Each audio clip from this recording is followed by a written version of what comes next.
Nació en la localidad coruñesa de Brión hace 54 años, ha trabajado en los grupos Correo Gallego, Z y Voz, en este último durante 17 años, llegando a ser director del diario La Voz de Galicia, director editorial del grupo y consejero de 4 de sus medios de comunicación. Ha sido además corresponsal en Galicia de la agencia de noticias Colpisa, director de las revistas Capital y Fórum, contertulio del espacio La Mirada Crítica de Telecinco durante más de 10 años y columnista de Diario 16, Deia o El País. Actualmente sigue colaborando en ese último diario, en El País, también con La Región, la agencia de noticias Europa Press, la radio y la televisión de Galicia. Acaba de publicar este libro que tenemos sobre la mesa, que ahora vamos a ver, que se titula ¿Cómo salir de esta? Don José Luis Gómez, muy buenas noches. Buenas noches. Y bienvenido. Gracias. Bueno, y el libro que va además ya por la segunda edición.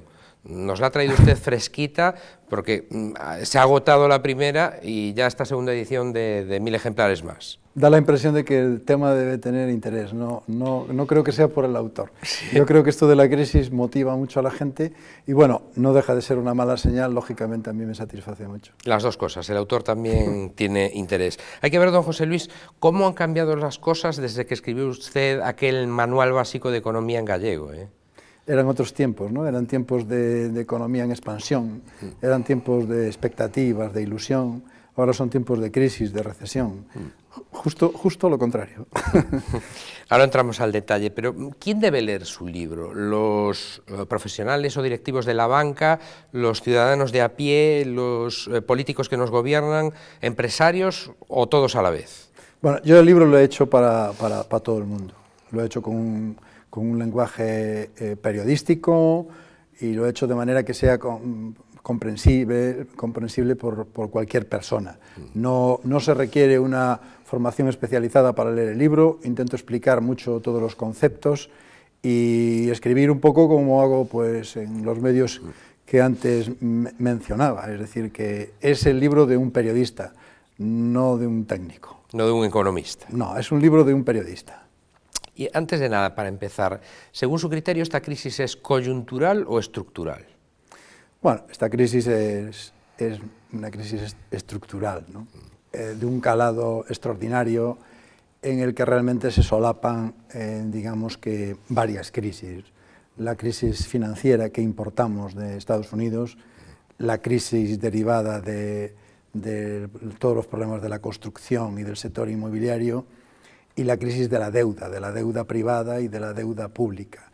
Por tanto, son muchas crisis juntas. Por eso es tan complicado salir de esta crisis. Me ha pisado usted la siguiente pregunta porque era ¿cuál es la causa de la crisis? Le iba a decir a usted que si la burbuja inmobiliaria, la caída de Lehman Brothers, determinadas prácticas, digamos, alocadas de algunas entidades financieras o no prudentes. Me da la sensación de que en realidad, como esto es además algo prácticamente planetario, que la cosa es bastante más compleja, ¿no? Sí, en la pregunta está la respuesta, ¿no? Yo creo que en España tenemos el gran inconveniente de que esta crisis nos coge muy endeudados. Coge muy endeudadas a las familias, ya en récord histórico de endeudamiento en el 2007, coge muy endeudadas a las empresas y coge también muy mal a más de la mitad del sector financiero. Y esto nos lastra mucho porque estamos dedicando cantidad de esfuerzos a pagar intereses, con lo cual estamos haciendo muchos sacrificios entre todos, unos más que otros también es verdad, pero a menudo muchos de los sacrificios que hacemos no sirven para nada. Debemos tanto dinero que el esfuerzo se nos van a pagar intereses. Por tanto, hasta que resolvamos ese primer problema, ¿no? Que es eso que mide la prima de riesgo, yo creo que va a ser difícil que avancemos. Sí, porque se habla mucho de la deuda pública, pero claro, la deuda privada es también elevadísima. Se habla mucho de la deuda pública porque la política yo creo que ha pervertido un poco el debate, ¿no? Pero España básicamente lo que tiene es un problema de endeudamiento privado. También es verdad que a este paso, en la medida en que trasvasamos parte del problema privado al sector público, pues al final va a ser cierto que el problema es público. Hay que pensar que le hemos endosado al Estado todo el problema de las cajas de ahorros. Estamos hablando de 50, 60, ya no se sabe muy bien, pero pongamos más de 60.000 millones de euros, que en principio, después ya veremos si los devuelven o no, pero en principio los ponemos entre todos, ¿no? Porque cuando Europa nos los presta, la señora Merkel no ha querido prestarle directamente a las entidades, ¿no? Ha dicho, no, yo le presto al Estado y eso me parece más seguro. Por lo tanto, detrás del Estado estamos, lógicamente, los contribuyentes, no está el aire. Aunque al final, don José Luis, bueno, estamos viendo movimientos.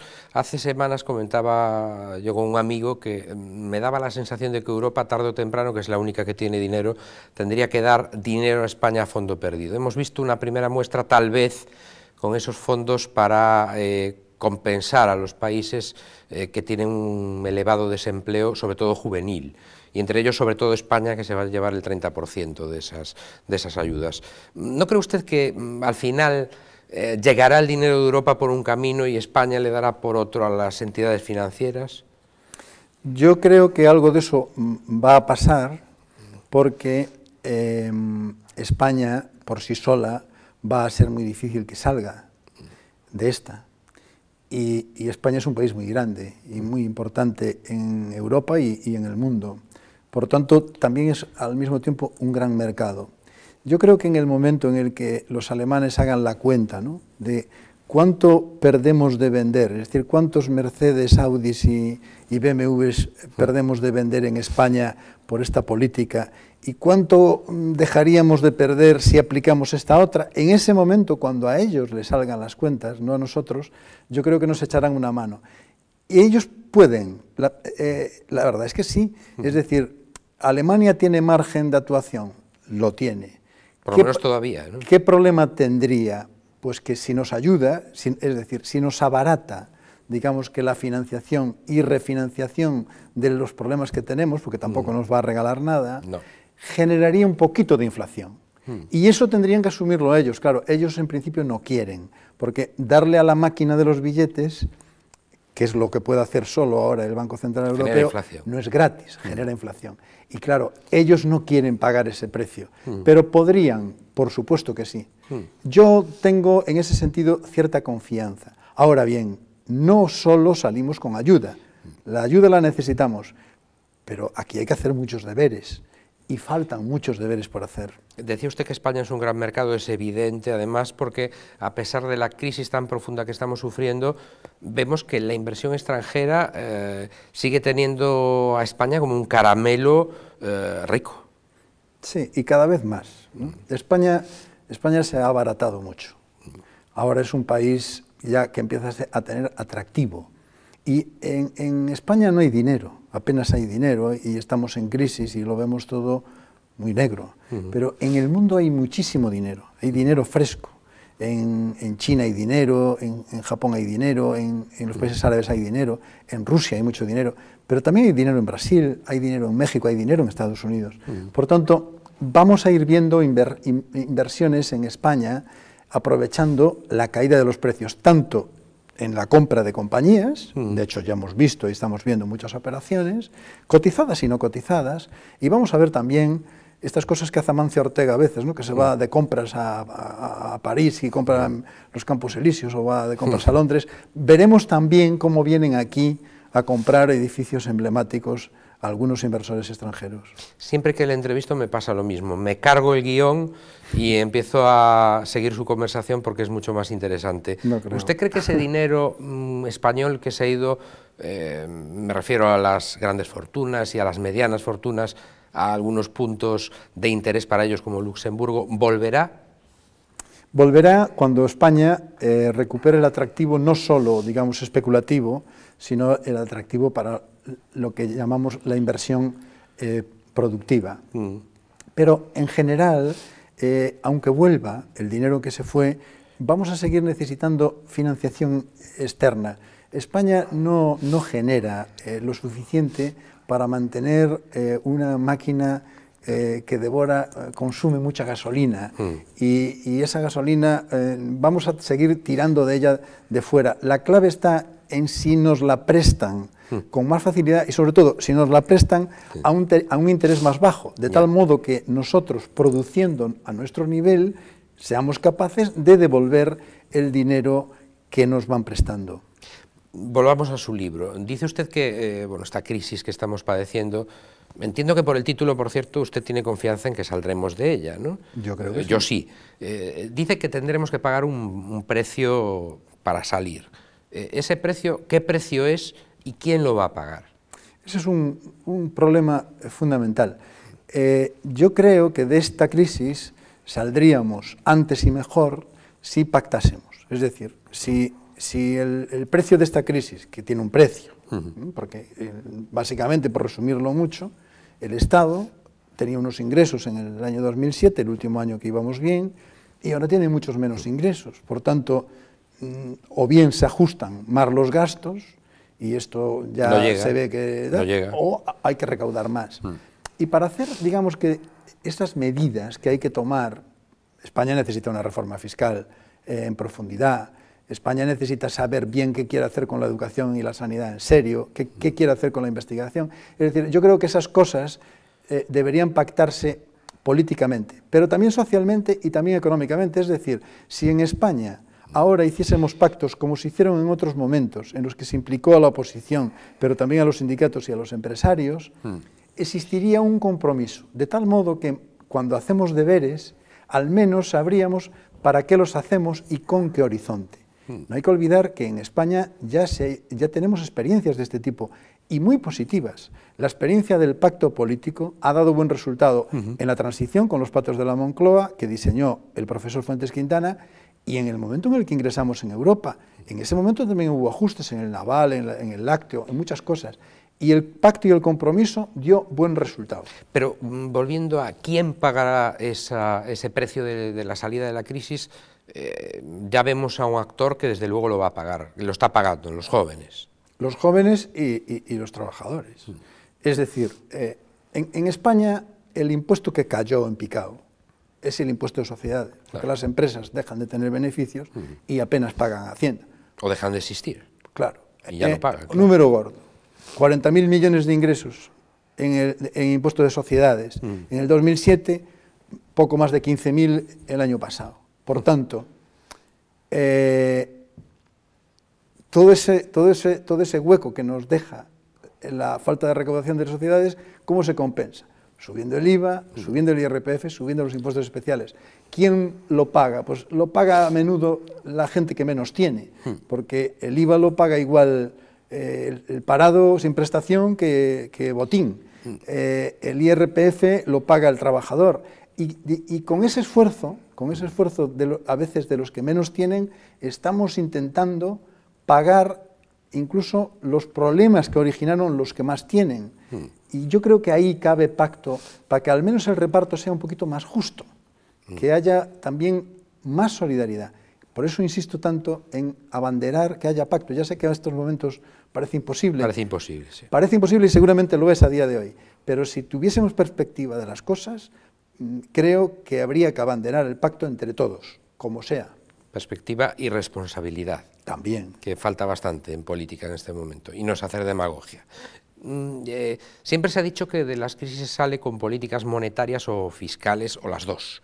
Monetarias es imposible, a día de hoy no se puede devaluar, es a nivel continental, y fiscales, entiendo que eso puede producir un efecto, pero limitado, es decir, usted puede cobrar más impuestos, pero sobre la gente que trabaja, sobre las empresas que hay, y no naturalmente sobre las que no hay ni sobre los parados.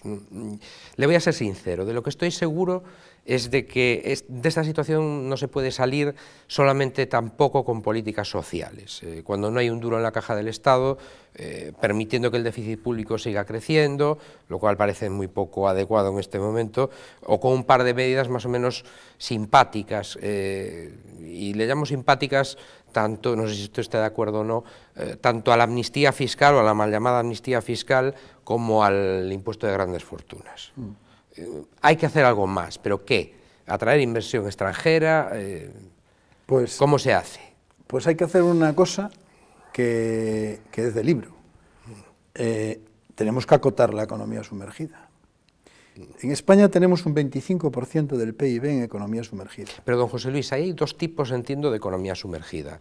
La de la señora que, como su marido no tiene trabajo y su hijo tampoco, hace unas chapucillas de costura en casa para poder ir sobreviviendo, y la economía sumergida con mayúsculas, ¿no? Claro, pero es que en España tenemos de las dos.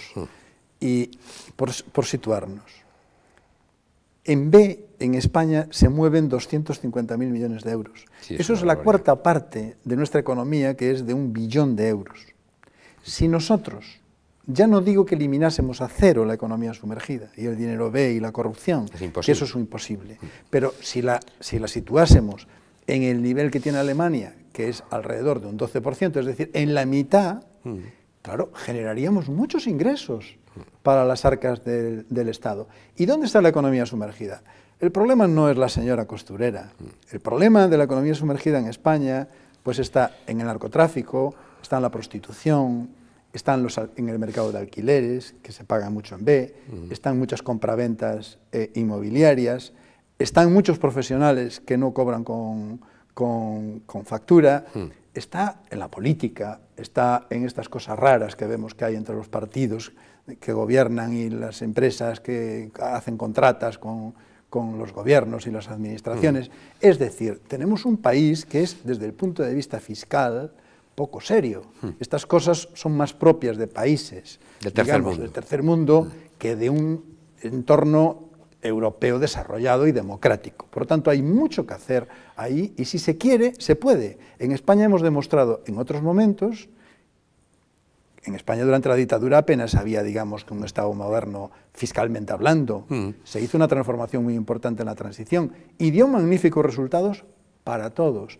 Yo creo que hay que volver a empezar en ese sentido. Es decir, que una de las claves es la agencia tributaria, porque además hemos visto muchísimos casos en los últimos años, casi décadas, en los que la agencia tributaria parece que miraba para otro lado. Es decir, se descubre el meollo de la operación Malaya y la agencia tributaria llevaba 15 años, por mucha responsabilidad que tenga, que la tendrá la Junta de Andalucía o el Ayuntamiento de Marbella y los que por allí pasaron, pero la agencia tributaria 15 años mirando para otro lado de enriquecimientos hiperdesmesurados como el del señor Roca o el señor Muñoz, ¿no? Y tanto que es cierto. Y tan cierto es que el dato que yo acabo de dar es de los propios inspectores fiscales. Es decir, los propios inspectores de Hacienda son conocedores de esta situación y siempre insisten en exigir medidas de cambio. ¿Cómo se arregla esto? Pues esto se arregla con un nuevo marco legislativo y también con más medios para los inspectores fiscales. Y también con mejor coordinación, porque tal vez en España hay cosas en las que es eficiente la descentralización, pero en el asunto fiscal quizá cabe mucha más coordinación, de tal modo que todas las haciendas públicas, yo no digo que ya se tienen el mismo jefe o no, pero que tengan las mismas pautas de comportamiento y los mismos protocolos. Y son los propios inspectores fiscales los que dicen, estamos haciéndolo mal porque los jefes que tenemos, y esto lo decían con Zapatero y lo siguen diciendo ahora con Rajoy, no hay eficiencia. Y por tanto, ¿cabe hacer las cosas mejor? También cabe, y cabe también el pacto, como siempre se hizo en España. Fíjese usted en Estados Unidos cómo fluye la información a día de hoy sobre las cuentas bancarias de cualquiera. Y hacia afuera también. Estados Unidos tiene muchos defectos, es un país muy organizado, no es una gran potencia por casualidad, y es un país que cree en sí mismo. Esto también es muy importante. ¿Pero usted cree que se puede creer en sí mismo como país cuando un señor se reúne con el jefe del Estado para decirle que ellos no, que ellos se van a ir? A ver, tenemos... es difícil jugar así de forma unida, ¿no? Tenemos muchos problemas de ese tipo, pero yo cuando estaba pensando ahora en los Estados Unidos, trataba de hacer, digamos que la comparación con Europa, es decir... yo creo que la equivalencia con los Estados Unidos hay que verla en los Estados Unidos de Europa que no tenemos. No existe.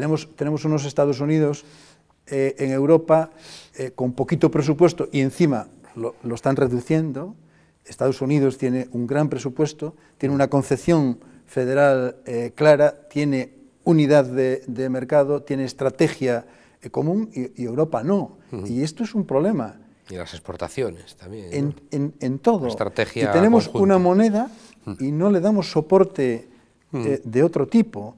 Por tanto, Europa está a medio construir y España está en una situación también muy incierta. Bueno, pero ahora lo que yo le decía de más en España puede ser en Inglaterra Cameron.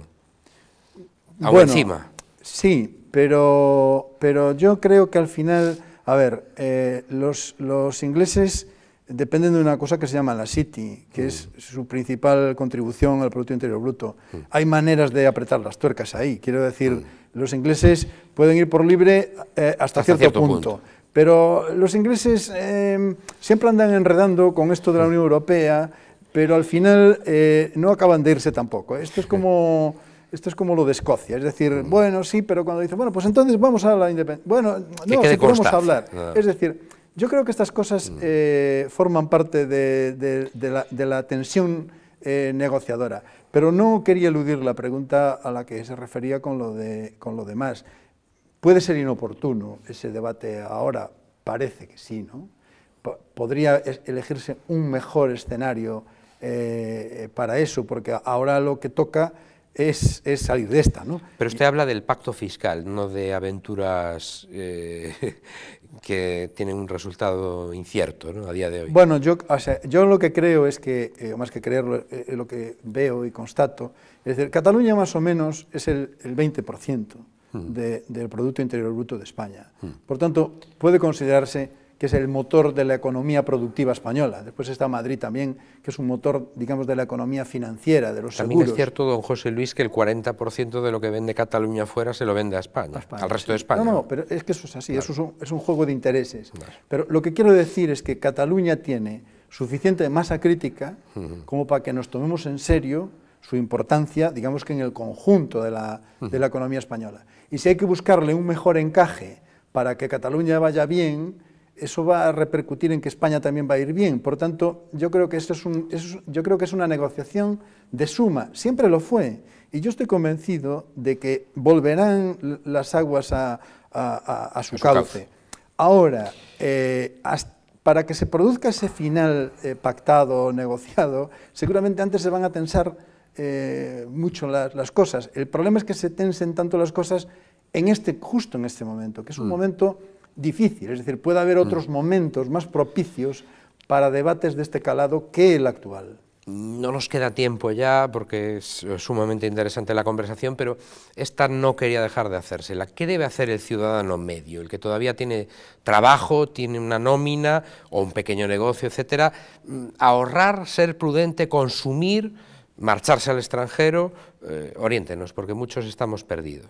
Bueno, yo creo que el que está trabajando, que es un afortunado, lo que debe hacer es, digamos que también disfrutar un poco, ¿no? Por tanto, sobre todo pues aquellas personas que tienen el salario más o menos seguro, aunque se lo hayan bajado, aunque se lo hayan reducido, como es el caso de los funcionarios, bueno, yo creo que tampoco tenemos que contaminarnos todos de que aquí esto va fatal y esto... Seguimos teniendo un gran país, es decir, tenemos un país importante en el mundo, un país con mucho atractivo, un país que va bien en el turismo, un país que sabe gestionar muchas grandes compañías, es decir, que en España no todo va mal. Tampoco debemos, digamos que, trasladar la sensación de una depresión general. Yo ya sé que las cosas están muy mal, pero las cosas están muy mal para el que no trabaja, para el que no tiene ingresos. A esa persona sí que quizá hay que plantearle si puede o no puede, o le conviene o no le conviene, digamos que buscar a lo mejor durante un tiempo transitorio ocupación en otro sitio. No hay que descartarlo, pero al mismo tiempo yo creo que también hay que pensar en que en España hay mucho recorrido para la cultura del emprendimiento, y en ese sentido ojalá salga pronto la nueva ley del gobierno para los emprendedores, porque vamos a necesitar hacer también muchas cosas aquí. Tenemos el inmenso hueco que nos ha dejado la construcción, y hay muchas actividades que podemos hacer, y yo creo que tenemos que confiar en nosotros mismos. La última, le pido respuesta breve a poder ser. ¿Por qué cree que Galicia está aguantando mejor la crisis que otras comunidades españolas? Tenemos todavía casi 5 puntos menos de paro, hemos conseguido colocar la deuda pública de un año en 4 días. En 4 días, que se dice pronto. No acudimos al Fondo de Liquidez Autonómico, cumplimos bastante bien con los objetivos de déficit, etcétera. Bueno, Galicia siempre reacciona más o menos así ante las crisis y las expansiones. Nunca vamos ni en la vanguardia ni nos quedamos muy atrás. Sí, siempre se dice que llega más tarde a nuestra comunidad, pero en este caso, por ejemplo, en el cumplimiento de objetivo de déficit, parece que el asunto está controlado, ¿no? Y aparte, en política social tampoco es que se haya notado un bajón importante como en otros lugares, ¿no? A ver, en Galicia tenemos la estructura demográfica que tenemos, que quizás es nuestro gran problema, pero tenemos muchos pensionistas, tenemos las familias, digamos, que dan mucho arraigo social, las familias están actuando como elemento de cohesión, y Galicia, digamos que desde el punto de vista económico, que tal vez es por donde iba la pregunta, sí, digamos que Galicia sufre menos el impacto del estallido de la burbuja inmobiliaria, porque durante la burbuja tampoco aquí se dispararon tanto las cosas, es decir, hay problemas que están más en la fachada del Mediterráneo, en este sentido, de lo que están, digamos, que en el Atlántico. Tampoco crecimos, tampoco vinieron los inmigrantes a Galicia, no ejercimos esa atracción. Por tanto, claro, del mismo modo que en el momento del boom inmobiliario aquí no hubo un gran boom, ahora la crisis tampoco es tan fuerte, no tiene tanto impacto, ¿no? Pues se puede imaginar que tenía más preguntas, no se las voy a hacer después de la publicidad, se las voy a hacer ya otro día cuando publique usted la 3ª edición de este Cómo salir de esta, que me lo leeré y además con sumo interés. Don José Luis Gómez, gracias por haber estado con nosotros. Gracias a usted. Buenas noches. Buenas noches. Y ustedes saben que tienen una cita con nosotros aquí en Popular Televisión Galicia, en nuestro espacio de entrevistas, Nueva Acción, de lunes a jueves a eso de las 9:30 aproximadamente, para hablar con personajes del interés de José Luis Gómez. Que pasen una feliz jornada, lo que queda de ella.